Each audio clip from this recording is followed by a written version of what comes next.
Broadcasting live from Houston, from the space city to the world.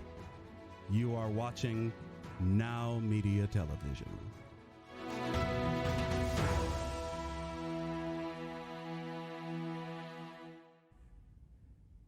Hi, in today's episode of Pain Diaries, we have a special guest, managing partner of Commercial Benefit Services. Also, we have a few other important guests that will also discuss all we need to know about insurance coverage. 'Tis the season. Remember, you can find me, Dr. Suzanne Manzi, at www.performancepain.com or call 346-217-1111. I have two locations, 4126 Southwest Freeway, Suite 1700, Houston, Texas, 77027 in the penthouse of the T-Mobile Tower next to Greenway Plaza. I also office in League City, Texas, out of League City Spine and Sports at 1200 East Main Street. I'm happy to see you in either location. And don't forget, watch Pain Diaries on the following channels: Houston, 2110, Beaumont, 2710, Atlanta, 2210, Lake Charles, 2110, College Station, 1410, Eagle Pass, 24, Piedras Negras, 24, and hear us in Chicago on 102.9 FM and 104.3 FM in Huntsville, Texas. Don't forget to tune into Spotify, Apple Podcast, and Amazon Music. And follow us on all social media and our digital platforms such as nowmedia.com. Please note, the information in this show is for informational purposes only and is not medical advice. It is not a substitute for professional and medical advice, and I urge you to seek medical advice from your physician regarding any medical condition. Reliance on the information provided in this show is provided solely at your own risk. Hello, and I'm Dr. Suzanne Manzi, and this is Pain Diaries.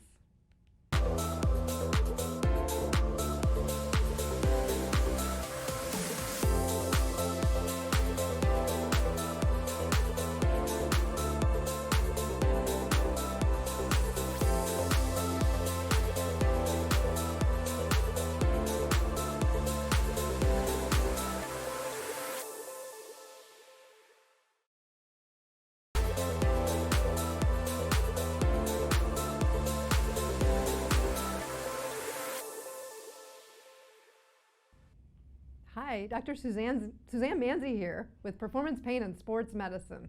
I'm in Houston, Texas, and I welcome you back to Pain Diaries on Now Media Television. 'Tis the season, and we're in the midst of it. Today, I'm going to talk about a few tips and tricks so you don't pack on the pounds over the holiday season or sabotage your workouts because you've been indulging in all the parties, food, and cocktails that are just a never-ending temptation. It all starts mid-October when you start buying that Halloween candy, and maybe ends mid-February with Valentine's Day. And don't forget all those birthdays in between. That's 4 straight months of indulgences. It's definitely a challenge to keep up the good habits if you committed to them all year long. And it's even worse time to start good habits, because temptation is everywhere we look. I'm not going to say that you shouldn't indulge, but be wise about it so you don't sabotage your health and wellness. Sometimes too much of a good thing is not a good idea. Like with everything, moderation is key, and preparation and planning are super important. So let's start. My first tip is all about planning. If you're gonna go out to dinner and have a heavy meal, make sure you eat smart during the day. Plan out your calories, especially the amount of fat you consume during the day before dinner. As you know, restaurants don't care too much about how little butter or grease they put in their food. Their goal is to make it taste amazing at the expense of your health. So plan accordingly. I use this tip year-round and really skimp during the day to have a few bites of the good things that are out tempting me later in the evening. Also think about planning smart on the days you don't have an event to attend. Clean eating between all the party food make it easier for you to just have small portions or a bite or two, and easier to stick to the veggie tray if you are going to have a snack. Hydrate.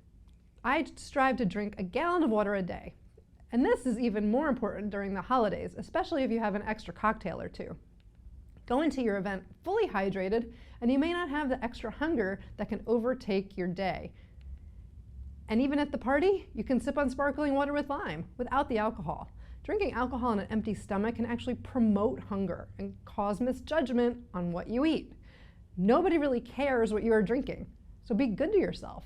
Don't go overboard, but you could be liberal with all the water you want.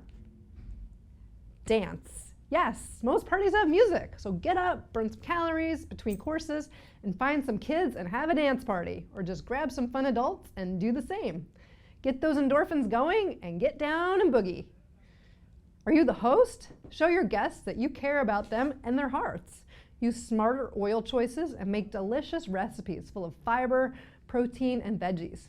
Think about serving fish and turkey instead of red meat, and stick to lower calorie dressings and dips. Avoid lard, heavy cream, and butter if possible. Berries for dessert are delish. Or are you going to a buffet?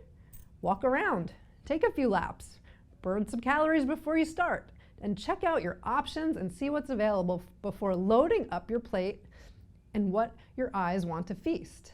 Ensure you are putting mostly veggies and lean protein on your plate, and then save a small area for the indulgences. Make sure you make the right choices and eat what is worth it for you. If you're going to a party that is later than your usual dinner time and you're not sure what kind of food will be there, eat before you go. Yes, I said it. I do it all the time. Then when I get there, I really don't care that I didn't get the subpar food that would make me feel bad the next day. I already had my delicious, nutritious meal that was made at home with the correct portions and calories to fuel me through the party and for the next morning's workout. If you're feeling stretched because you don't have enough time to get your workouts in due to the party crunch, try and maximize your time if you can get to the gym. A small workout is better than no workout, and if you can superset or get in a fast 15-minute high-intensity interval training or HIIT workout, you can save time but still burn the calories that you're looking to burn. And if you really can't even make it to the gym or get those 10,000 steps in every day, consider intermittent fasting. Our digestive systems need a rest, and this is a great way to limit your calorie intake and be smarter. If you've never done a fast, just start with 12 hours, let's say 7 p.m. to 7 a.m. You may easily do this, but if you can try and extend it, it can become a little more challenging without some practice and good hydration. I really love doing 18-hour fasts, as my body tells me again when it's actually hungry, instead of just eating because it's mealtime. I always do this if I overeat the night before, cannot get to the gym the next day, and need to give my gut a day off sometimes. I keep myself hydrated, and by fasting 16 to 18 hours, my body gets a little reset, and I take in a significantly reduced amount of calories for that day. All in all, lots of food for thought. I'm Dr. Suzanne Manzi with Performance Pain and Sports Medicine, and this is Pain Diaries. We'll be back right after a commercial break.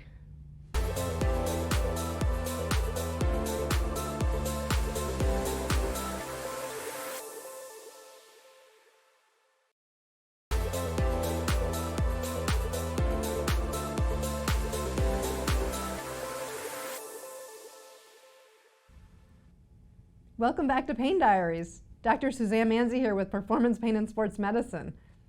I am proud to introduce Mr. Craig Murphy, Managing Partner at Commercial Benefit Services Incorporated. Let's start out with a little bit about Craig. Craig, just tell us about yourself. Gosh, I've been in insurance for practically my whole life, 29 years. First half of my career, I spent working with several of the major insurance companies like Blue Cross Blue Shield, United Healthcare, and some others. I've worked with clients across the spectrum, ranging from about 2 employees to over 10,000 employees, and I've worked both as a salesperson and in managing ongoing relationships with clients. With each of these groups, they all have their sets of challenges, but I began to notice that really a lot of small companies are not getting the level of service that they really deserve to have, and so I sort of dedicated myself to applying some of the skills that I learned with larger groups to the smaller companies and really to try to meet their needs. For the past 3 years, I've worked for Commercial Benefit Services here in Houston, and we work with small and mid-sized companies to evaluate and implement health insurance plans for them and hopefully take the pain out of the overall experience of health insurance. Yeah, insurance it's tricky for everybody, trying to navigate the waters. And especially if you're a small business owner and you need insurance for your employees, it's so challenging. How do you know what to get for your office? Or how do you know which plan to navigate towards? Well, it comes down to either if they've got an existing plan, and there are usually some things that they like about the existing plan and some things that they might not like. Sometimes it comes down to interviewing the employees as well as talking to the owners. And obviously everyone would like to have a plan that pays everything 100% and it costs them nothing, but unfortunately— That sounds amazing. Yeah, it is amazing. And even I don't have that kind of magic in me. So we have to kind of meet some sort of a happy medium between their needs and their wants. And usually we'll come up with more than one option for them so that they're not stuck with one size fits all plan. They usually will find that sometimes 2 or even 3 plans are a better fit so that you can meet the kind of varying needs of people depending on their age, their health conditions, their desires. A person who's 21 years old who has no children, they're not married, they go to the gym every day, has a very different set of needs than a 65-year-old person or a 60-year-old person who has 3 kids and a wife and maybe a whole host of health conditions. So we try to take all of those things into consideration and really just try to find a good fit for them. That's awesome that you customize it. I know that's so important, and that's what a lot of employers are looking for, especially because their age range can be so varied. Whether, like you said, whether it be a higher age pool or a younger group, who's Right. going to need what, who's going to need vision versus, catastrophic type coverage and those kind of things. Right. So that's awesome. So let's talk about why is it so expensive? That is another very good question, and I would have to say it's a combination of things. One is that we are increasingly getting fatter and older at the same time. At the same time, we're a very litigious society, so people like to sue doctors, and they go where the deep pockets are sometimes. So, and then on top of that, we have a large number of people who are still uninsured in spite of the Affordable Care Act and other efforts to try to get everybody insured. There are a lot of people who are not insured. So your insurance premium, as well as the amount of money that you pay when you go to see the doctor, essentially is subsidizing the cost of at least one other person, sometimes 2, for the cost of that. So, think about it. You're kind of paying for the guy who went to the emergency room and didn't have any money and couldn't pay and won't pay. And so you're kind of funding some of that out of I your own never pocket. thought of it that way. That's food for thought, for sure. It is, and so obviously there are efforts to get an increasing number of people insured on a one-to-one basis, with individual coverage. But I would also say that employers, continuously try to offer benefits, even when, and I used to think that we'd hit the outside limit of what was acceptable in terms of a acceptable price, and a lot of employers continue to pay to provide good healthcare coverage for their employees. Yeah, that's definitely a challenge of the system. It seems to be very inefficient and not very cost effective either. It's not. I mean, and it's, you always hear these stories of, going overseas, you can get an MRI for nothing. You may have to wait a little bit of time, but we also have some of the best technology out there, and so that technology comes at a cost. There are some countries, their best and finest equipment that they use is from what we got rid of 10 years ago, and so obviously they're going to pay a lower cost for that. We pay a certain amount for the latest and greatest benefits and technology, and that comes not only in machinery but also in terms of medications that aren't always available everywhere else. No, that's true. I mean, here in Houston, Texas, we have the largest medical center in the world, so we're privileged to be around all this amazing technology in the medical field and the industries that are behind it. Right. But yes, there's definitely a big cost to that. Right. We don't have to drive 500 miles to go get cancer treatment, for example, and so most employers want to have access to some of the premier medical facilities here in the Houston area, and so that comes at a cost. Absolutely, that makes sense. So Can you just describe a little bit more about your job? What is an insurance broker, and how much do you guys cost if we were to hire you as? Well, that's basically, I'm a person who wears many hats.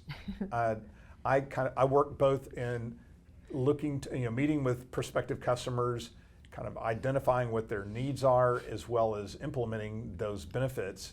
And then after the sale, we work with the client as well as their employees to identify, to take care of the problems that they have throughout the year. And then once a year, the inevitable renewal comes along, and we kind of start the process over again. The good thing about brokers, and this is speaking globally, most brokers get paid directly by the insurance company, so you shouldn't have any fear in talking to an insurance agent or insurance broker, because our rates are baked into the rates that you're paying, whether you were to use it or not. So you're getting the benefit of a good broker for free, while a good broker will search the market and will be kind of agnostic in terms of which plans that they go with. We're appointed with all of the major insurance carriers, so we can find the plan that is the best fit for you without regard to which one is going to pay me a more commission, because they essentially pay the same commission. So we, unlike a lot of professions, the people we serve the most are not having to pay us. We're actually paid by the insurance companies.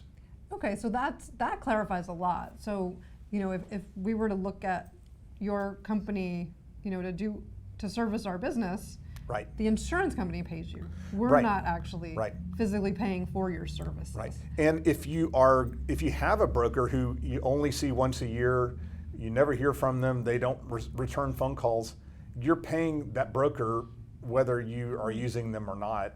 And so you could get a really good broker who would take care of your needs for the same price, which is free. There you go. Commercial benefit services. If you're going to have a customized broker with Craig Murphy here. Well, thank you. So what options would you say are available for small and mid-sized companies? There are a wide range of benefits available, ranging everything from the spectrum of HMO, point of service, PPO. I know I'm using a lot of three-letter acronyms, but you can use those. You also have something called a fully insured coverage, which is a standard coverage. You also have something called level funding, which not all brokers utilize. And what it allows the insurance company to do is they're able to ask medical questions of each of the employees up front, and they're able to identify if there are any significant medical conditions. It's not for everyone. There are companies that have people with chronic medical conditions that they're just not a good fit for a level funded carrier.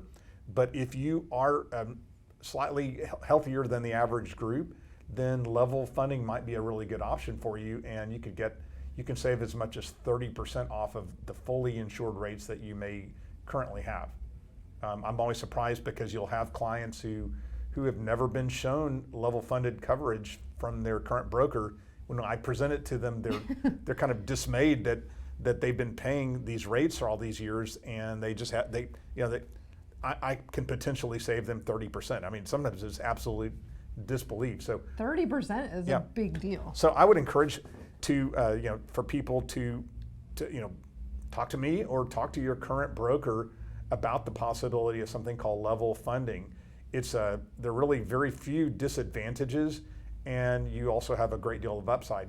In addition to saving premium money every month, if you have an extremely healthy year, you stand the chance of getting some amount of your premium back. It's almost, so it's a little added bonus. You can't always count on that, but it is definitely a nice little added bonus if you are a really healthy group that just doesn't go to the doctor a whole lot. For sure. So can you enroll in this at any time during the year, or is it special enrollments kind of like individual insurance as well? Unlike, I don't work with the Affordable Care or the Obamacare plans, so we can enroll a group at any time of the year. If you're a brand new group that doesn't have coverage, we've got clients that are every single month of the year. A significant number of clients do renew in January, so it's a busy time of year, but March, April, May, June is a great time of year to enroll because you'll likely get top-notch service from a broker, especially from us, if you come to us at that time.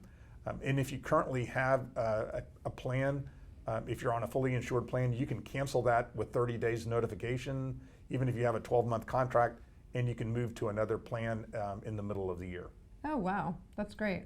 So, but some of the cost-saving things you mentioned with saving 30%, I mean, that's really fantastic. Are there other ways that healthy employees save money on their insurance coverage? Gosh, I mean, the main thing is if you take the long-term view, one of the things you can do is first of all, try to stay healthy and try not to use your medical benefits unnecessarily.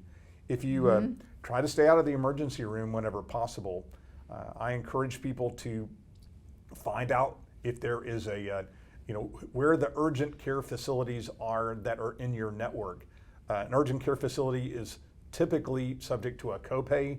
It will say it is a fraction of the cost of an emergency room visit, and you'll probably get better treatment. You'll get in and out, be back home in a flash versus maybe spending the night in an emergency room waiting room. That's one option.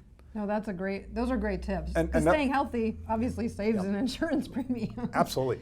Another thing that's a big money saver is not only for you, but also for the insurance company, is to use what's called telemedicine. And increasingly, all of the major insurance carriers, Blue Cross, United, Aetna, Humana, Cigna, all of them offer what's called a telemedicine option, which allows you to speak to a doctor 24 hours a day, 7 days a week, and it's usually for a very nominal copay. It's nice because it keeps you, if you're sick, like the flu's going around right now, keeps you from having to go into a waiting room with a bunch of other sick people. And if it's a minor condition, like a sore throat or a slight fever, it's very likely that doctor can speak to you on a video call or even over the telephone, prescribe medicine to you, and get you on your happy way. And that saves the cost of an actual face-to-face visit, as well as the time and energy that it takes to do that. So definitely something that is embedded in most plans these days, and I would encourage people to take advantage of that when it makes sense. Obviously, if you're having a heart attack, you broke your arm, you don't want to be talking to a doctor over the phone. You need to go to an urgent or an emergency care facility.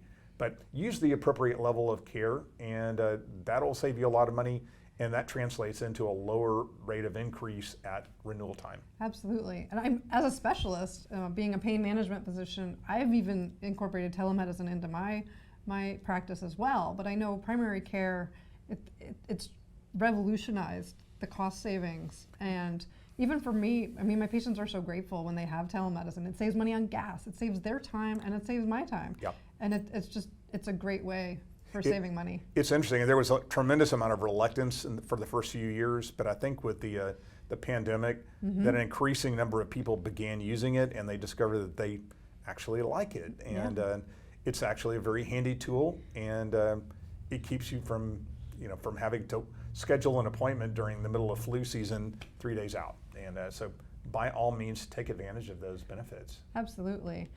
Well, thank you so much for all this information, Craig. Well, we are so happy to have you here on Pain Diaries.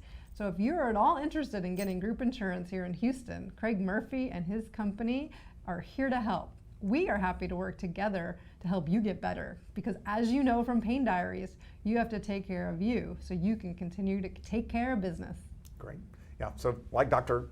Suzanne Manzi says, we're here to help take the pain out of at least the health insurance equation, and she can take care of the rest. Appreciate your time. Thanks for being here. Thank you. We'll be back in a few minutes.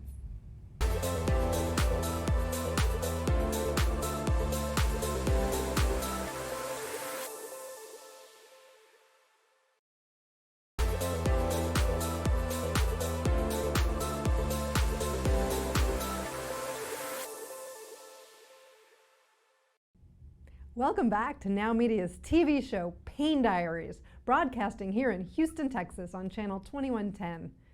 We're back with our recurring segment by Dana Oliva with Alliance Insurance Group. I am pleased to introduce you and welcome back to the show. Hello, this is Dana with Alliance Insure Group, where we help protect our clients from unexpected medical costs. Today on Pain Diaries, I'll be answering questions from our viewers. Now, John G. writes in, I changed bank accounts. My health insurance company kept debiting the wrong account. Now I have to apply for a reinstatement. I answered in the reinstatement application that I did not have any upcoming doctor's appointments. However, a few days later, my primary care physician called to get an appointment to change my high blood pressure medication. Would that affect my application for reinstallment? Okay, this is another great question. Typically, you can change the payment through the provider portal, and that is the preferred method. Now, in addition, if possible, time allows, call the provider hotline at least 24 hours after you've made the change in the portal and a few days before the next payment is due to have them verify that the change was taken in their system. This extra step may seem tedious, but it will reduce the likelihood of there being an oversight on the provider's side.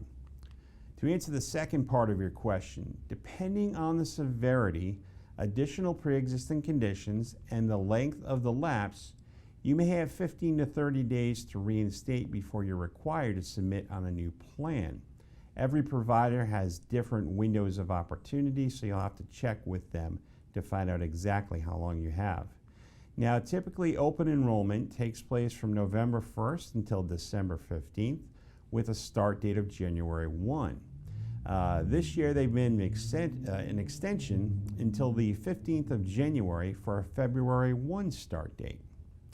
And this is partially due to to thank the American Rescue Plan, or ARP. If you're financially challenged, you may be eligible to select a plan outside of open enrollment. Because of the coverage gap, though, the medication may not be covered in this instance. If the visit with a doctor was virtual, you may also be responsible for the costs involved. If it was just done over the phone, typically these are not charged services, but you should call the billing department at your doctor's office to determine if this counted as a new visit or was charged to the insurance carrier or a follow-up to a previous visit. Additionally, you can also put the doctor's office on hold until after the reinstatement, which is what my recommendation is. If you'd like to contact me via email, I can be reached at dana.oliva@allianceinsuregroup.com to discuss this in more detail. Based on your unique circumstance, I may be able to offer additional guidance. This is Dana with Alliance Insure Group, and this is Pain Diaries. Thank you, Dana Oliva, for that wealth of information. He is your benefits strategist. We are grateful for your guest appearance on Pain Diaries, and we look forward to seeing you again. Next up, I'm going to introduce April Clark. She is another local Houston insurance agent that will be available for servicing all your insurance needs. April, thank you so much for being back on Pain Diaries. Hi, I'm April Clark. Thanks so much for having me on Pain Diaries. I am a licensed health insurance agent. I am licensed in the majority of the United States, 35 states to be exact. And what I can do is answer any questions you have about health insurance. Today, I'm here to answer questions about contractors or people that work for a small business that does not offer them health insurance benefits. Okay, so my first question that came in was my employer doesn't offer health insurance. How can I get good health insurance? And the question is, there's lots of different resources out there. I recommend you talk to somebody like myself. There's going to be some government plans, some Obamacare marketplace options through the exchange. There's also private insurance and small business insurance plans. So depending on your situation, what you're looking for, your goals with health insurance, that's where I can come in. I can ask a lot of questions, better understand your needs, and direct you in the right place. Typically, what I can do is I can actually save individuals 20 to 30% off health insurance that they can find on their own. So, maybe you go out and Google health insurance. You're not going to see all the options out there. Some are not available online, believe it or not. So when you talk to me, I'm able to look into all the different options. Okay, we can look into the marketplace government plans. We can see if you qualify for a government subsidy, or we can see if a private option would be better for you. If you're looking for a PPO, like you had when you did work for a large company, we can look into those options as well. Another question, I'm a contractor and I don't qualify for benefits for my job. So there's a lot of businesses that, the W-2 employees are offered health insurance, but the contractors are not. Okay. I can help you. If you're a contractor and you're not offered health insurance through your job, definitely give me a call. And what I can do is I can typically offer you plans that are very similar, sometimes better than what your job can offer you. So if you want to look at plans where you can choose your doctors, have coverage when you're traveling, not have to get referrals when you're seeing a specialist, maybe even choose your deductible. You'll have lots of choices. I can help with those needs. And last question I got is my employer does not offer health insurance, but they'll reimburse me, or they'll pay a portion. They'll reimburse me a portion of my health insurance premiums. I do see that a lot with small businesses. And when I'm talking small businesses, I'm talking under 50 full-time employees. Okay. Many times they don't offer health insurance because first, they don't know how. They don't know who to talk to even get a small business health insurance plan in place. But they'll tell you, hey, if you get a health insurance elsewhere, you show me the monthly payments, I will be able to reimburse you some of that or all of that. And I help a lot of small business owners and employees through that situation. So if you have a small business owner who does need help, just understanding how to implement or get health insurance benefits started for your company, or if they just want you to go figure it out yourself, they don't want to deal with the mess and they're going to reimburse you a portion, I'm able to help with that as well. And I'm still able to get you plans that are similar to what people get when they do work for large companies. So I have some special options that are available to me that not everybody can, access. Again, thank you so much for having me today on Pain Diaries. My name is April Clark. If you have any questions, feel free to call or text me. My cell phone number is 281-475-5047, or you can just Google April Clark, health insurance agent. You'll find me. And, look up my reviews, call me, ask me any questions you have. There's no cost for a consultation, and I'd be happy to answer any questions you have. Thank you. There you have it, Clark Health Insurance. Thank you, April, for all the great information that you've provided. I'm so happy you're able to join us again today on our show. These days, insurance is the biggest pain, and this is the season, and we really appreciate all our insurance agents that are here with us today. Thank you for being here, and Pain Diaries, we're going to take a commercial break right now.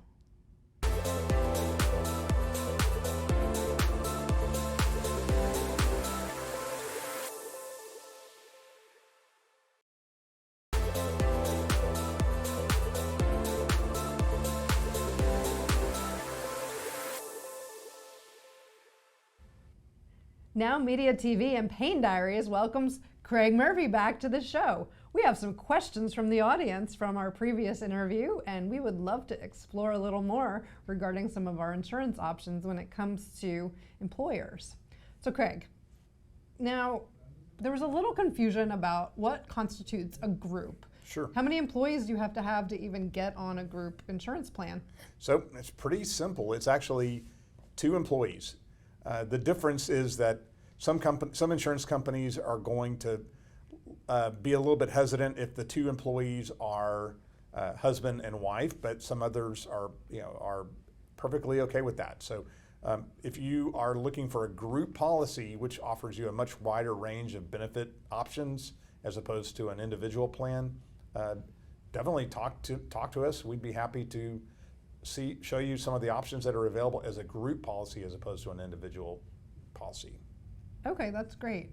And then I guess the other question that came in, some people are actually employed, they're W-2s versus Right. 1099 where you're contracted. Right. Is there a difference from when you're an employer providing insurance coverage for these different types of classifications when it comes to employing people? And again, that is, Most insurance companies are going to have a problem if all of the employees are 1099s, but there are some companies, if some portion of your group are 1099s and they are exclusively working for you, they're not working for anyone else, then sometimes they will again agree to that. It's not every single carrier, but there are enough options out there to be considered for that. You do need at least one W-2 person and the ability to show the payroll that these people are working for you on a regular basis, not just seasonally or or temporarily. So if they're only working, let's say like the summer season's busy or something, it wouldn't actually work? It's generally no, because insurance companies want that long relationship, and so you're not going to be able to have just people who are going to be there for a couple of months and then drop back off. They're looking for someone who's probably theoretically is going to be around for an entire year at a time. But that's still great news to hear, because a 1099 employee might not be able to afford their own insurance. And if they're contracted on a regular basis, right, they can potentially qualify. That's correct. Keep in mind that the employer, there has to be that employer-employee relationship, and the employer has to be willing to contribute at least 50% of the cost of that of the cheapest plan that they're offering. They can offer multiple plans, but the cheapest plan they have to pay a minimum of 50%. So it's not, there is some skin in the game for the employer as well as the employee. And generally speaking, if you're trying to get an adequate number of people to participate, the employer has to contribute maybe even more than half the cost to encourage some of the range of employees, the critical number to participate. Okay, well, that's great to know. I never knew that was an option. Right. Well, that's one of the things that you can, if you talk to somebody. There are just a lot of people who kind of go into insurance with some preconceived notions that are not always correct. Absolutely. And then, again, that's why we're here on Pain Diaries talking insurance, because it's a painful subject for so many people. Sure. And it creates headaches, and it creates turmoil, and it creates stress.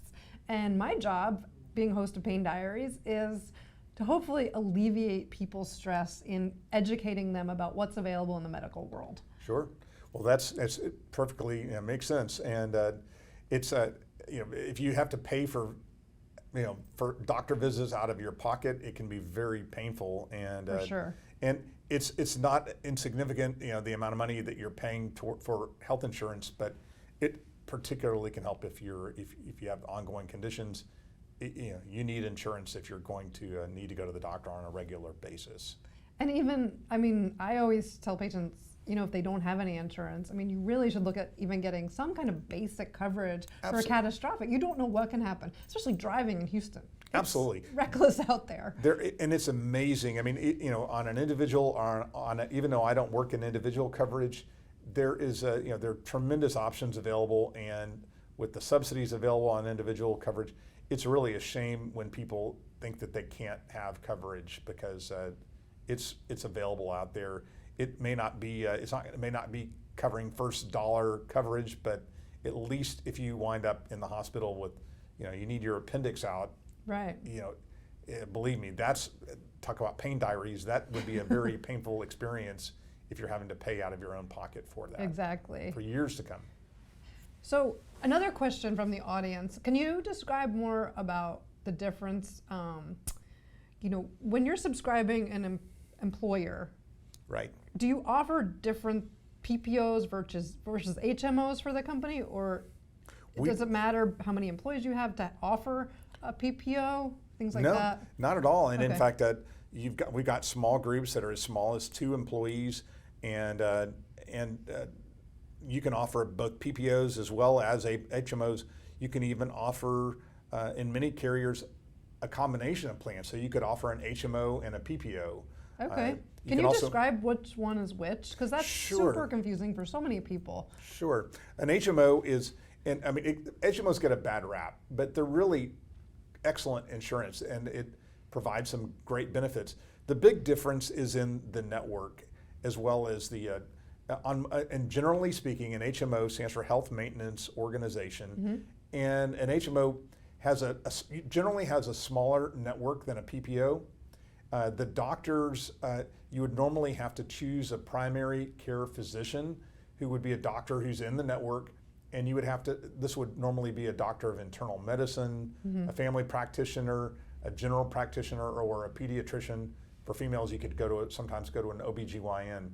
That would be your primary doctor, and if you needed care, you would go to that doctor first, and if you needed to go ultimately maybe to see a specialist, you would have to go to that primary care physician first, and they would have to give you a referral. So for some people, that's kind of onerous. It's kind of a bother to have to go to one doctor when they think they need to go to another doctor. It's the goal of the primary care physician to basically do whatever they can to take care of those conditions on their own, rather than immediately going to a much more costly specialist. Right. I have patients that come to me and they have HMOs, Right. but I have to have a referral on file. Generally speaking, there are Usually. some. I mean, there are exceptions these days. Of course. There's what are called open access HMOs. We're not going to get into that, but generally it's a smaller network of doctors. You're going to have to go through that step, and it's generally in exchange for that you're going to pay a lower premium, and you're going to generally, unless it's a high deductible plan, you'll normally have copays affiliated with doctor visits, for example. So it's a good plan. Especially if you're young and pretty healthy, they work really well. If you've got a whole host of chronic conditions and you need to see 5 doctors a year, it is going to be very time consuming for you to go bouncing back and forth between the primary care physician and your specialist, when you think you really already know who you need to go see. So Absolutely. PPOs, generally speaking, much larger networks. They're generally a national network of doctors. So if you wanted to go to the Mayo Clinic in Ohio, Minnesota, you could just go. So you've got a larger network of doctors. Generally, more doctors accept it, and it gives you the true open access. It generally also gives you what are called out-of-network benefits. That usually comes at a considerable cost in terms of deductibles and coinsurance, but it allows you to go to doctors that aren't even affiliated with the network of doctors. Right. So most of the major insurance carriers like Blue Cross, Humana, United, Aetna offer a variety of these plans, and it really makes sense for companies to offer a variety of plans depending on the health needs of their employees and the price point that is affordable to those employees. Perfectly well said. So yeah, that's why they exist, and it's they exist for a reason, and they're not for everybody, but they fulfill a niche that is very important. Well, Craig Murphy, thank you for offering options to employers. We really appreciate you being here on Pain Diaries today. Thank you. Thank you. We look forward to seeing you again on the show here in Houston, Texas at 2110 on Now Media TV and across all platforms. And also thank you to April Clark and Dana Oliva for being on the show today. This is Pain Diaries, and I am Dr. Suzanne Manzi. Remember, take care of you so you can take care of business. Thank you.